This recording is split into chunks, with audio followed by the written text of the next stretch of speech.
Hello, my friends, and welcome back. Thank you very much for being with me again today. There was a short time in my life when I was much younger and more idealist than I am now.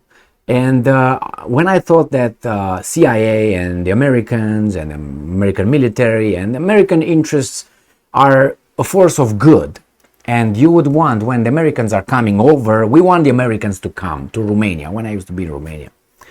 And not the Russians, not the Russians. We didn't want the Russians, but we wanted the Americans, and because the Americans will bring good stuff and will help us. That was the thing that was pushed by the mass media in Romania, by paid politicians and weasels. I got to understand that with time, but I remember when an older person, a man, told me, when I was so idealistic about all this, said, "Yes, but do you really think that the Americans are coming here to help us? Don't you think that they come over here to take over?" And I was like, kind of like, what are you talking about? No, Americans are good.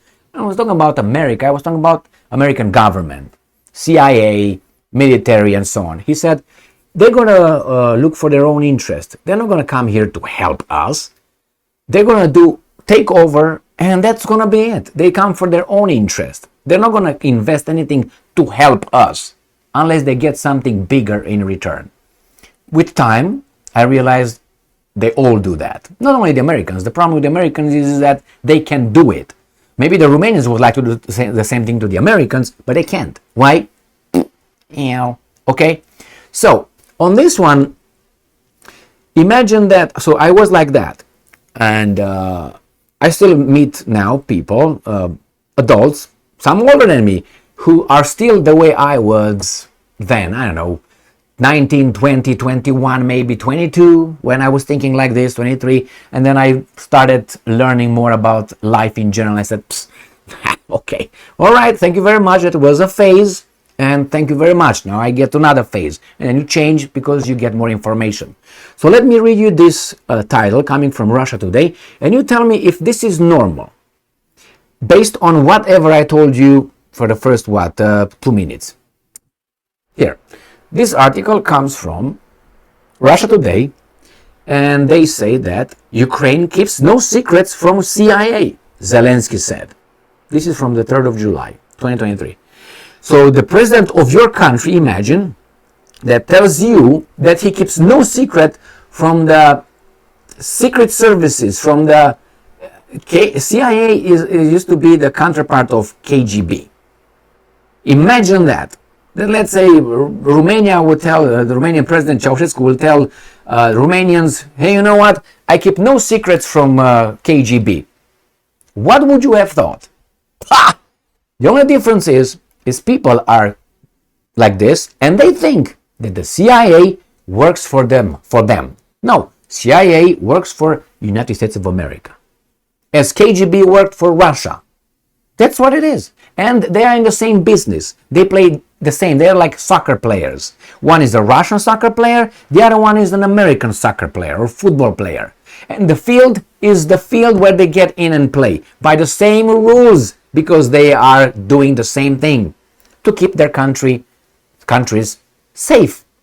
If you think that KGB is the good one and CIA is the bad one, or if you think that the KGB is the bad one and the CIA is the good one, then again, maybe you're going to have a phase and you're going to realize that they are the same players in the same field, like a medical doctor, like a surgeon. They're going to cut the same way. It's the same human being that they operate on, being an Iranian doctor, surgeon, Romanian surgeon, or an American surgeon. Got it? So CIA are good for the Americans, not good for anybody else. As KGB was good for the Russians, as far as they were, because good they are. I'm not going to go into that one. It's enough with the explanation. So now you have this guy who's in charge of a country, not related to the United States of America, in no, how should I put it, signed alliance, nothing. There's two countries, United States and Ukraine, have no bilateral special relations or anything, no alliance, nothing. And your president has no secrets to the secret police, secret services, security services of another country. Unless you think that CIA is close to being God and like that, then yes. But hey, maybe. So let's see what this weasel said. Remember, this article comes from Russia Today, so maybe he didn't say it like that, but they make it to sound like that. We're used to that kind of weasel ship. Ukrainian president. These guys are idiots. Anyway, the president of Ukraine admitted to having close ties with the US agency, but wants them to remain behind the scenes. You can't make shit up, man. Remember, this US agency is a foreign agency. If you cooperate with a foreign agency, you're a foreign agent. I'm not saying you should not communicate with them, but do you understand I'm not gonna go to ABC. You understand what I'm saying, and that's it. Oh, Jesus Christ. Kiev does not keep, and I'm quoting, any secrets from the US Central Intelligence Agency, CIA. President Vladimir Zelensky has admitted. He made the remarks in an exclusive interview with CNN, aired on Monday, expressing, and I'm quoting, surprise that his recent meeting with CIA boss, not director, boss, William Burns, got into the media limelight. And I'm quoting Zelensky, my communication with the CIA chief should always be behind the scenes. We discuss important things, what Ukraine needs and how Ukraine is prepared to act, Zelensky stated.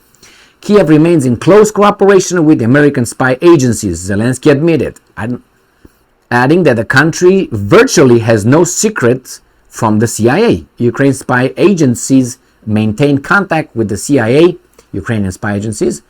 He added, without specifying the agencies in question, and I'm quoting Zelensky, we don't have any secrets. I was waiting to see a quotation from this guy, because so far it was Russia Today's interpretation. And I'm quoting Zelensky, I'm guessing, we don't have any secrets from the CIA because we have good relations and our intelligence services talked with each other. No, we don't have any secrets. That's, again, well, and I'm quoting, the situation is pretty straightforward. We have good relations with the CIA chief and we are talking. I told him about all the important things related to the battlefield that we need. End quote, Zelensky explained. Media in America reported on Burns' most recent visit to Kiev probably, over the weekend. Apart from meeting Zelensky himself, the agency director was said to have also held talks with unspecified Ukrainian intelligence officials. All this is already murky. A spy agency from another country comes to you and you report to them, kind of. Put everything in this context.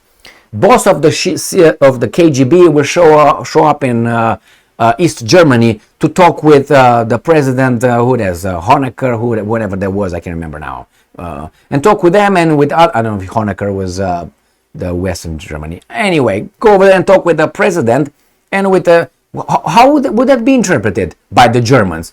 What does the spy guy, boss, come to our country and discuss about what? What do we have to do with this guy? Who's he? Is he in charge of us? Why do we communicate with this guy in the first place? Are we allies? Is there any written alliance? Anything? No. What is it? Well, they own you. Own, but without any, it's even worse. They don't have to put a iron thing on you. They own you without even that. Jesus Christ.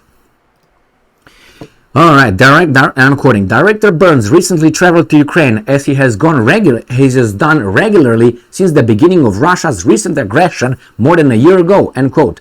An anonymous US official told CNN, and I'm quoting again, as with other trips. The director met with the Ukrainian intelligence counterparts and President Zelensky, reaffirming the US commitment to sharing intelligence to help Ukraine defend against Russian aggression. This is for children, okay? You can take that and go back in time like I could and be totally lost in space reading this, let's say 17, 18. I say, oh, yeah, man, they just help us. Yeah, evil Russians, they help us to fight them. Yes. Without understanding that we actually are owned. Apart from acknowledging Kiev's close ties with the CIA, Zelensky reiterated his war goals, once again pledging to conquer the Crimean Peninsula. Crimea split. I'm not going to read this. You know what happened here. Let's go to another statement.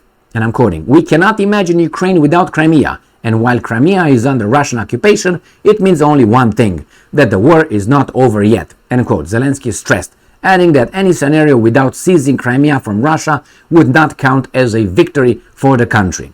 All right. Well, he can talk as much he wants. The problem is he's not in charge. But hey, he can talk because sometimes he's just maneuvered. I don't know if you've ever been with on a saddle on a horse. And if you turn this, it's going to go that way. If you turn the other way, it's going to go the other way. So that's Zelensky right there, and this is whomever is behind him. And these guys are letting Zelensky to do, and they want Zelensky to go that way. Pack, a little bit pull this way, the horse is going to go that way with Zelensky. And then when they say you're going to go there, pack, Zelensky is going to go. But if you look at it from a different perspective, you think that Zelensky, the horse, is going that way. If you don't know that, the guy on the saddle commands and dictates where the Zelensky is going to go. So he talks about without Crimea. Look, he's talking like he's going to win somehow. Maybe he is. Good for him. I mean, obviously, these guys did not start all that thing helping Ukraine. I was about to say something. And just to lose, right? Their goal is to win, which is not Crimea and all that. The goal, as I always said, is not Crimea, is not Donbass. The goal is Russia. And from there is China. And China knows that's why they don't cooperate with the American military whatsoever. And I'm waiting for Ukraine Part 2 in Taiwan. Like it or not, it seems like these guys are pushing and pushing and pushing. Like in the Second World War, during the Second World War, with the Americans and the Japanese. They push the Japanese, you can't do business over there, you can't do business over there, you can't buy your resources from there, you can't buy it from there, no, you can't do it from there. And these guys were saying, who the are you to tell me what to do? Well, what are you going to do about it? And the rest is 7 December 1941. Thank you very much for being with me again today. Stay strong, stay smart, look for the truth, and be just.